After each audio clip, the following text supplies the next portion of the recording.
मैं वीरेंद्र प्रसाद, आप देखना शुरू कर चुके हैं मिथिला लाइव 24। देखिए, यह मिथिला विश्वविद्यालय के प्रांगण है। यहाँ पे कुछ ही देर पहले यहाँ के कुलपति जो है झंडा फहराकर और एक पूरे मिथिलावासी के स्टूडेंट को और मिथिलावासी को एक संदेश देने का काम किया है कि यहाँ के जो मिथिला परंपरा है और हमारे देश का जो गौरव है, आज राष्ट्रीय पर्व के रूप में मनाया गया है और बहुत ही भक्तिमय रंगों में यहाँ का पूरा परिसर रंगे हुए दिखे। और यहाँ परेड भी आपको देखने को मिलेगा और झंडा फहराकर एक संदेश जो दिया गया है कि विश्वविद्यालय में 2047 तक जो नरेंद्र मोदी जी विकसित भारत का परिकल्पना किए, उनका भी चर्चा जो है कुलपति महोदय जी किए और कैसे पूरे विश्वविद्यालय के छात्र और शैक्षणिक जो भी कार्यक्रम होगा, यहाँ के स्नातक जो भी स्टाफ है, सभी को एक साथ लेकर वहाँ तक पहुँचने की जो कामना इन्होंने किया है।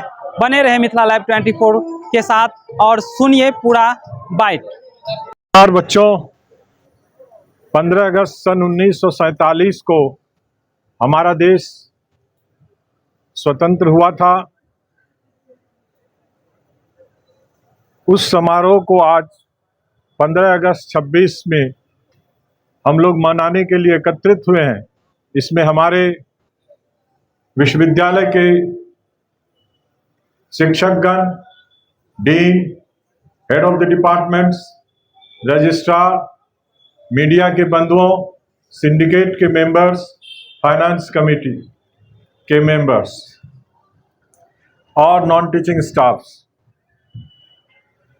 जैसा कि हम जानते हैं कि भारत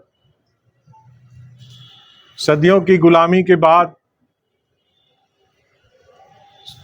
हमारे स्वतंत्रता सेनानियों के बलिदान के कारण आज हम एक स्वतंत्र नागरिक कहलाते हैं। हमारा अपना संविधान है और हम विकास की ओर अग्रसर होते जा रहे हैं।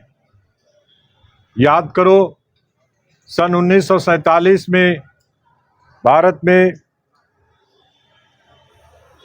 सुई बनाने का कारखाना नहीं था। उस समय से हमारे प्रथम प्रधानमंत्री माननीय स्वर्गीय जवाहरलाल नेहरू जी ने अपने दूरदर्शिता को परिचय देते हुए उन्होंने पंचवर्षीय योजनाओं के तहत धीरे धीरे देश को आगे बढ़ाया और उस कड़ी में आज के प्रधानमंत्री माननीय श्री नरेंद्र भाई मोदी जी ने एक लक्ष्य हमारे सामने रखा है। वो है 2047 को हम एक विकसित राष्ट्र के रूप में अपने आप को स्थापित करें। ये लक्ष्य इतना आसान नहीं है, लेकिन भारत जो नौजवानों की धरती है और नौजवान अगर नई शिक्षा नीति के तहत अपने आप को स्किल डेवलपमेंट में आगे ले जाएंगे तो हम एक ऐसे मैन पावर का सृजन करने में सफल होंगे जिससे सामने दुनिया की सभी अर्थव्यवस्था छोटी रहेगी। अब हम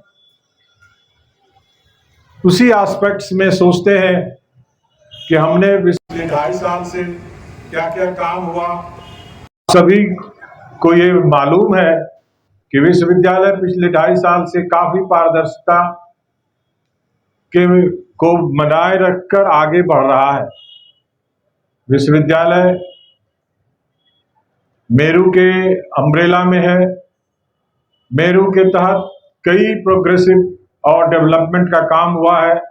एकेडमिक्स का काम आगे बढ़ रहा है। कई विभागों में नई नई स्किल डेवलपमेंट के कोर्स चल रहे हैं और इंडियन नॉलेज सिस्टम को भी अगर ध्यान में रखा जाए तो हमारे पाठ्यक्रम में इंडियन नॉलेज सिस्टम को देकर हमें ऐसा महसूस होता है कि हमारा जो अतीत था, इतिहास है, वो आत्मनिर्भर और बड़ा ही गौरवशाली।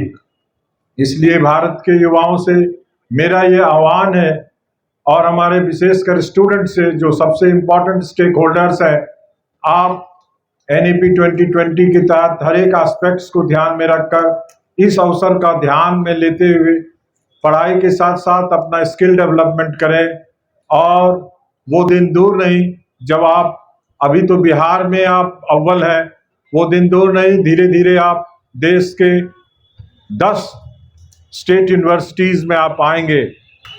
इन्हीं शब्दों के साथ मेरी बहुत सारी शुभकामनाएं आपके लिए हैं। आप खुश रहें, आगे बढ़ें और नए नए आयामों को चुनें। धन्यवाद।